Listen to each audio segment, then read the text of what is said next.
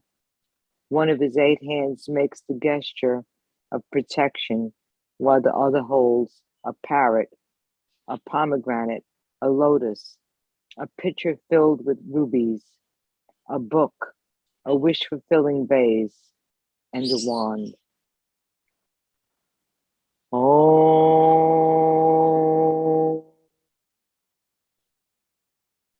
all pervading and attired in white, moon-colored, with 4 arms, with a smiling face, so pleasing, we meditate upon you in order to pacify and remove all obstacles and negativities.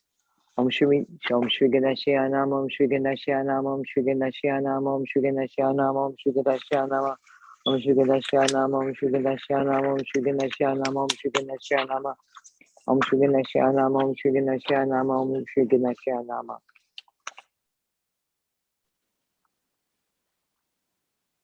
I offer water for washing. I offer water for drinking. I offer water for purifying the mouth. I offer perfume, a lotus. I offer flowers. I offer incense. I offer the light of the lamp. I offer nourishing food.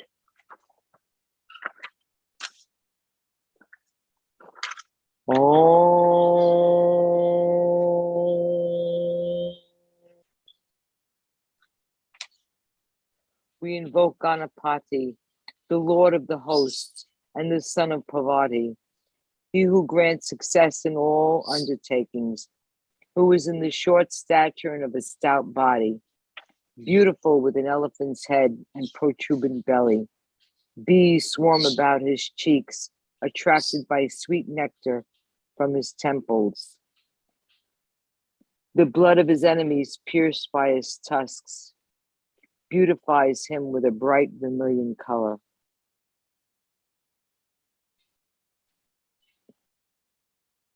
We worship the image of Ganesha in the sky before us. With the following offerings, we offered water. We offered water for washing. We offered water for bathing. We offered water for refreshing the mouth. We offered perfume. We offered incense. We offered many gems, many wish-fulfilling gems to Ganesha.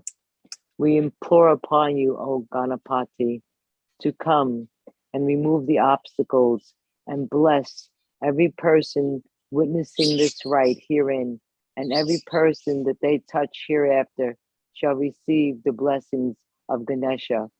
O Lord Ganesha, we ask favorably upon you that we invoke the goddess Lakshmi and that she comes and gives us and grants us her many blessings, but only through your achieving the great stature of coming to Lakshmi and imploring her to hear our prayers.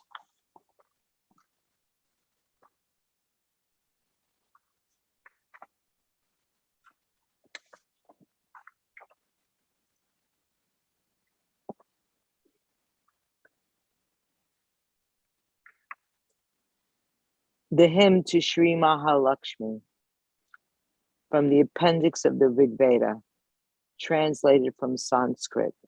We thank Vajranatha for the rituals of Ganesha and Lakshmi, and we wish my Root Lama many, many years ahead of many blessings and teachings. We wish you long life.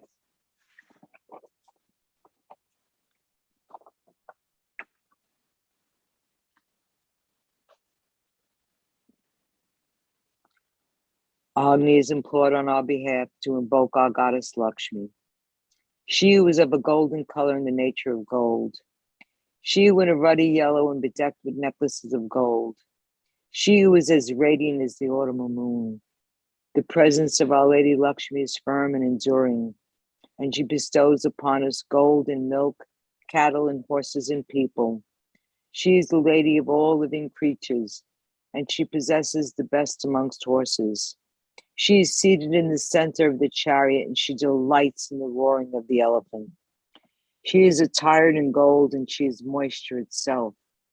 She is seated on the lotus blossom and has the color of the lotus. Verily, she is lustrous like the fire. Our goddess Shri is most bountiful. Truly, she is honored by all the gods, and she appears like a lovely lotus and is as radiant as the moon.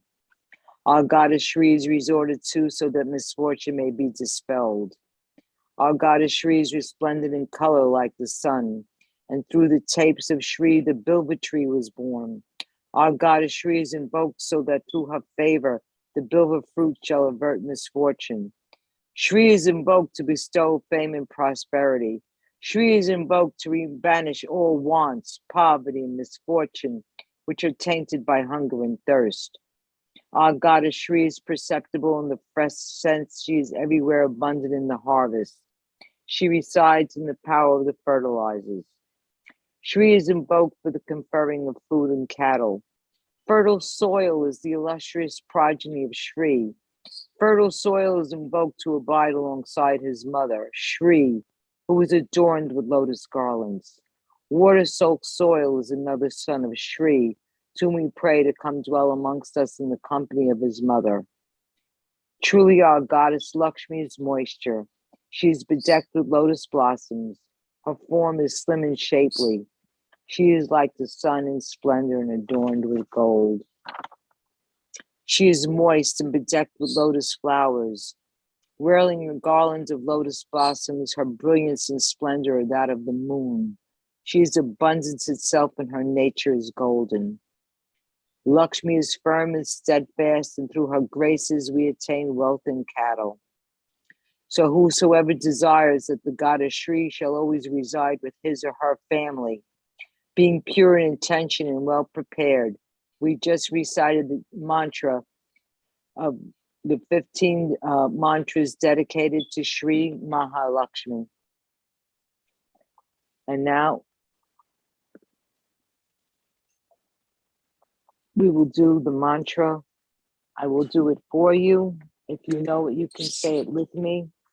But I will say it that we all achieve multitudes of blessings, multitudes of good fortune, harmony, success, and granting of all good things in life.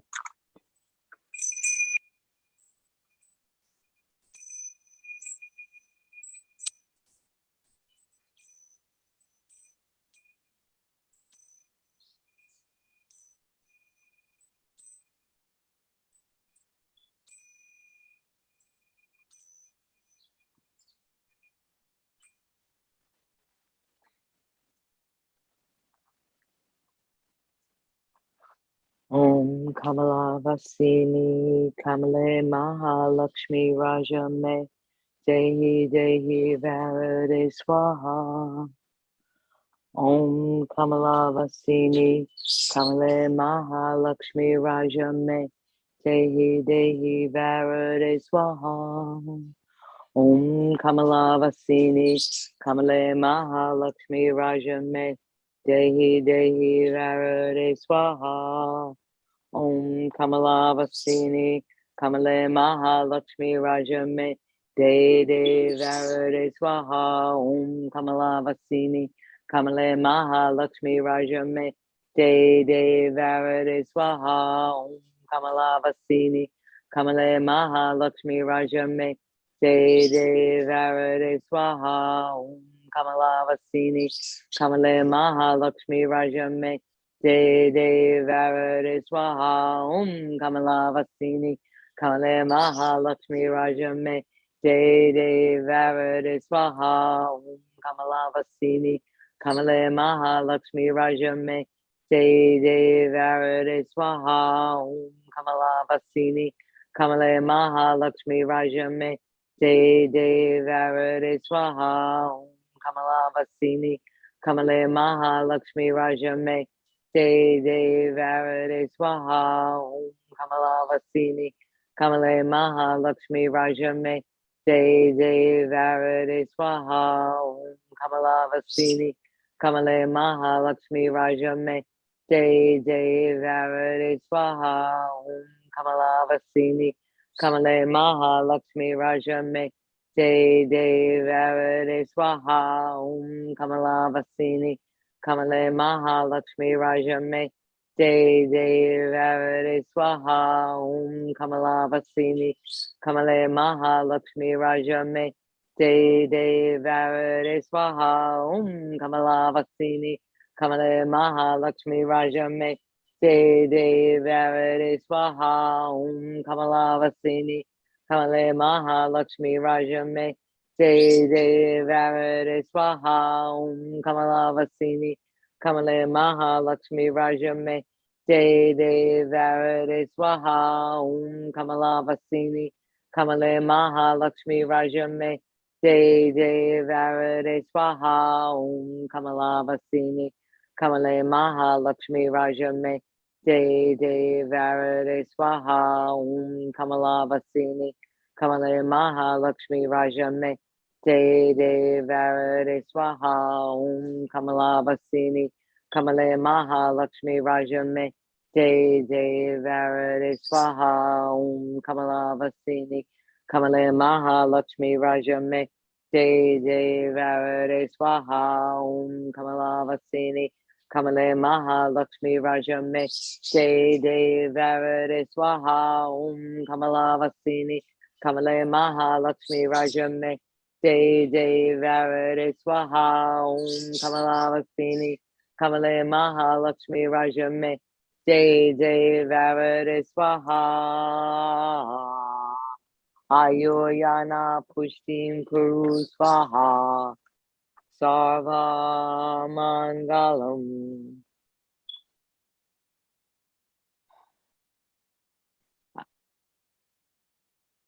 I meditate on the goddess Lakshmi. She was born of the ocean of milk and is the consort of God.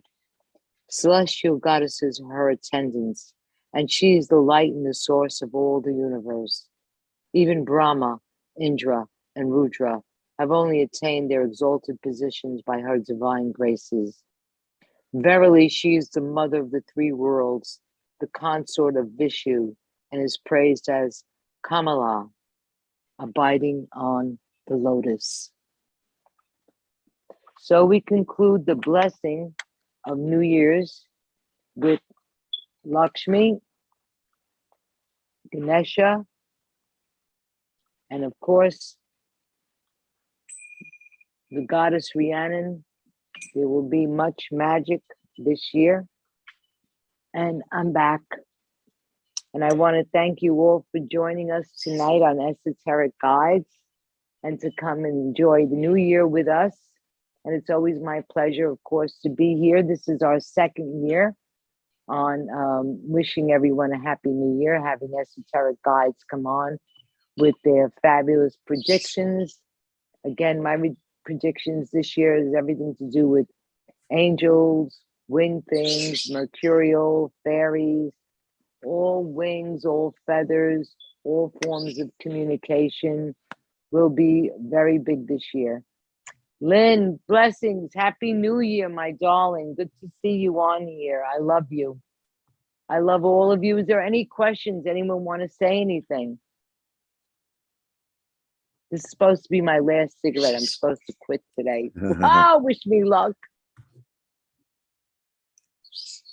Well, thank you very much, Lady Rhea. That was beautiful.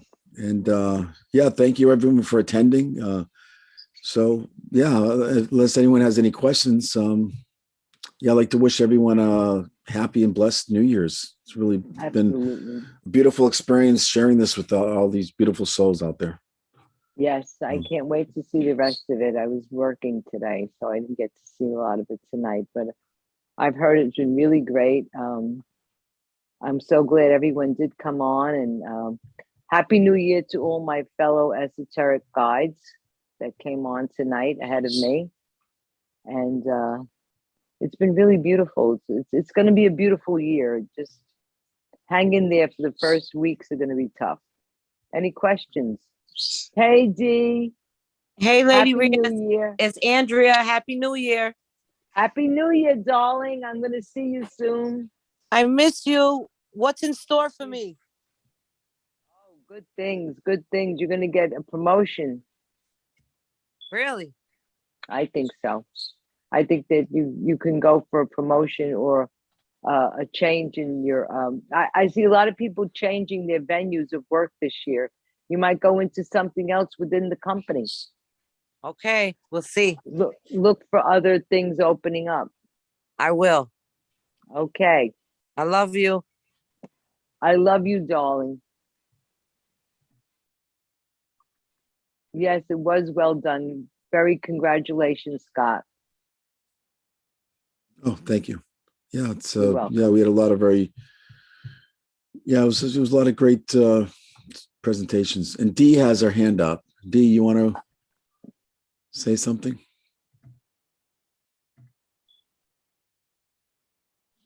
Hi, I just wanted to ask. I wanted to ask Lady Rhea if she saw anything about my new job. Well, that's something I'd have to sit down and talk to you about. But I feel that your job is going to come through for you this year. I'm really liking the place. I know. I think they're going to make you permanent. We got to talk. There's Thanks, some lady. things you could be doing to help, especially like praying to Ganesh for you would be very good. And also, you know, I mentioned angels earlier. I think that Angel Uriel, which is the light bringer, will make you shine. And I would, if you're going to do any angel work, I would be looking at Uriel. Okay. Thank you. You're welcome. Blessed be. Happy New Year. Blessed Many be. blessings. Happy New Year. Thank you. You're welcome. Everybody's good? Yeah, it looks like it. Well, yeah, well, thank you very much, Lady Rhea. And Happy thank New you for Year having to everyone. me. Happy New Year. I hope to see you soon. Absolutely. Yeah, we will. Okay. So Happy New Year, everyone. Okay, good night. Blessed Take care. be. Good night. Thank you Blessed for having me. 2022. Thanks. Bye-bye. Blessed 2022. Bye-bye.